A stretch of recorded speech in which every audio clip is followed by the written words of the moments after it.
Hey everybody, it's the first video and the first day of 2026. I'm in the 49 looking at the situation with the dash wiring that has been at our feet here for the last 3 years that it's been drivable.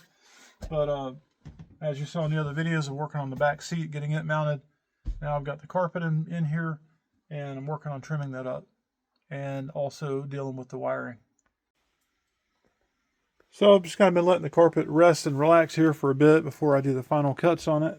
But we're very close. In fact, I've already put the what do you want to call it? I guess the high beam plunger, foot activated high beam. I've already made the hole for it. So we're kind of committed to the position of the carpet up there.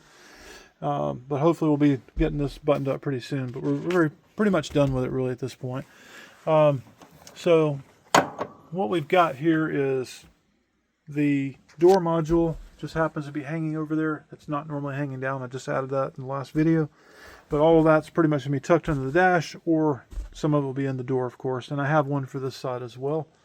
Then we've got the air ride controller. So it doesn't really matter because that's just temporarily there. We're actually going to come out somewhere over here, probably right near the hole for the bolt. And because I normally keep that on the seat, it's just too short being up there in the front. But that leaves us with this pile of wires, this mess of stuff, and I'll explain what it is, and this is what I'm going to work on today. So the good folks at Dakota Digital sent me this Retrotech gauge, and I really like it. It's basically an exact copy of the original gauge, but they added a tachometer and a digital display. It's all electronic, and with the use of the BIM01-2 module, which I happen to have, it all comes through, potentially comes through OBD2. So basically this box is the bridge between the OBD2 and the language that the control box talks. This is considered a display cable, and the gauge is a display. It actually has no inputs on it. There is an input button here, which is what you use for a number of different functions, clearing, warning messages, things of that nature. And so that's a remote input device that you can mount. And this box is the brains of it all. So basically what happens is the OBD2 module is going to read everything available from the engine. This box is going to interpret that and send it out to the display. It also has Bluetooth, and so you can do a lot of the configuration with Bluetooth.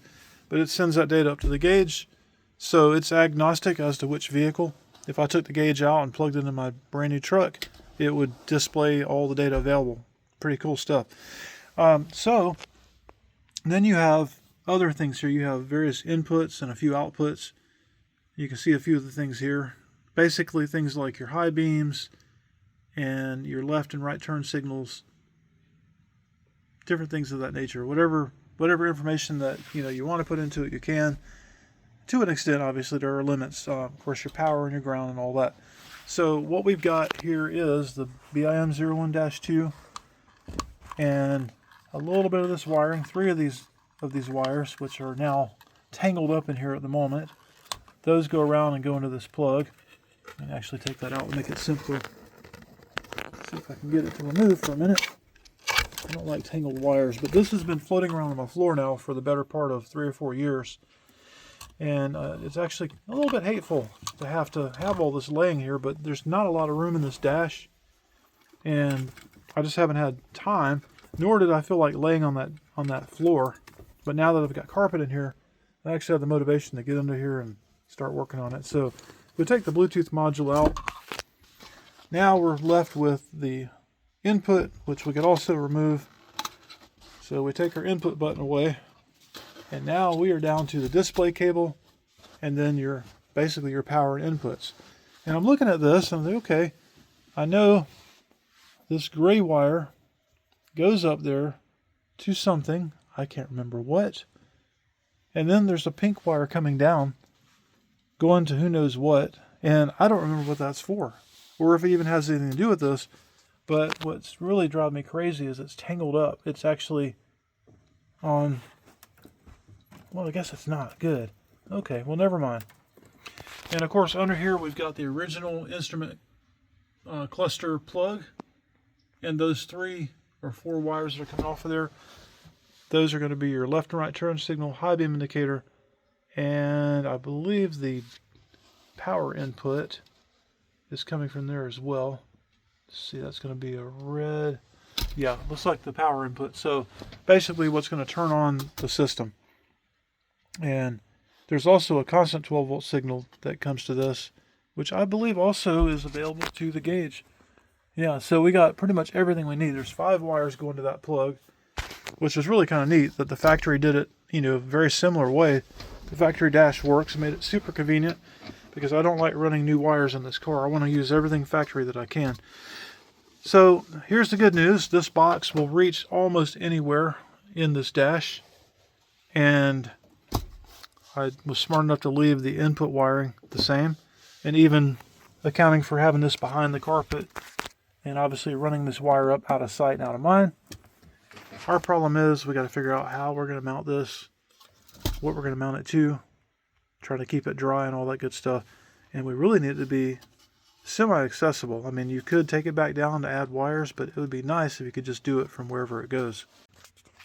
Well, I have a plan. Originally, this was going to be hidden up inside of there, but I find I'm using it quite a bit. Now, it could be mounted back 90 degrees, kind of out of sight, out of mind, but I do use these controls a little bit, even though I have automatic headlights, dome light defeat, things like that. So I might, at least for now, I can always move this, but I kind of need a priority of the space now for the unplanned door module that was not going to take up this much room.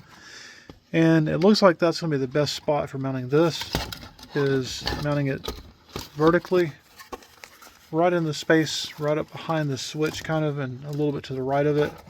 There's a nice spot for it right there.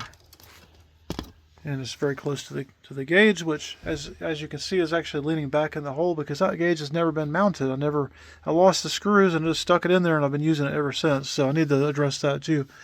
But I've already got an aluminum bracket that I built to hold this. So I'm thinking about taking this out and taking up an extension that goes back and then goes vertical, and then attaching, I guess probably putting screws right into it. And then for this, I'd really like to include it on the same bracket. I might do a second vertical that this can attach to behind there. Maybe. I'm not sure. That's kind of what I'm thinking of right now. I've got good news and bad news. The bad news is I forgot I had used the spare piece of aluminum for testing out a torch issue I was having, which ended up being the gas supply line disintegrated. It was leaking the gas out. So I ruined that piece, unfortunately, and I'll have to order some more. But I was looking at, I don't want this to be a temporary solution, but because I want to put the seat back in, but the seat is coming back out, so it doesn't really matter that much. So what I decided to do was to see, can I get it up in here and zip tie it? But it turns out this entire area above here is completely empty, and actually has changed my entire plan. Instead of mounting that piece vertically, I can actually just build a piece. I can build a piece that it mounts to, and it will just slide up into here, and then bolt that piece probably in right here to hold it in place. So it'll be very easy to take out, and it comes right out, and I can access all my wiring. So that is going to go there.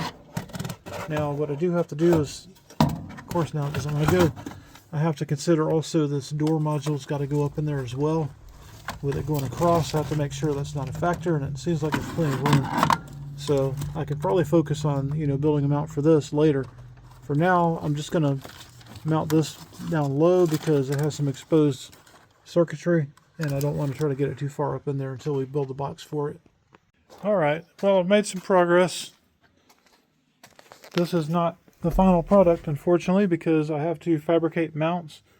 But I was able to get all 3 boxes up in here, and I just had, for now, I just zip tied a bunch of the wire together in loops to kind of get it out of the way, and then all that tangle of wire allowed me to put the door module up in here. So everything is pretty much like it's going to look. Obviously I'll trim up these wires, cover them up with something when it's all said and done. I might even be able to use extra carpet and put it up there above the piece where it stops. I don't know what the plan is for that. I guess originally it didn't go up that high, so the new carpet doesn't either.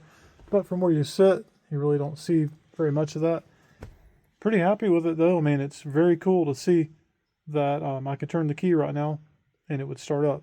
Now, the next big project is getting this gauge to mount, because it's got, you can maybe see this little bracket right here, and then there's a screw, like a machine screw that sticks through here, and then the nut goes on the back side of that. Not easy access, and I seem to have misplaced a lot of the interior screws and nuts. Don't know where they're at. I need to find those, and then I can get that secured.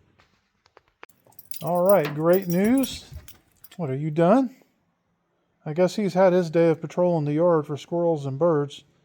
He might want to go to that one place and get some FOOD. He might want some FOOD, I don't know. Anyway, the good news is that I have now successfully, completely secured for the first time ever, my Dakota digital gauge that they sent to me to review.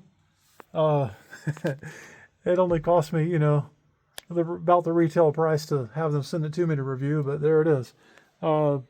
Anyway, it's mounted. I've got the radio back in. I actually had to go in and take the radio out and then reach in through here to get that bolt on there and tighten it up.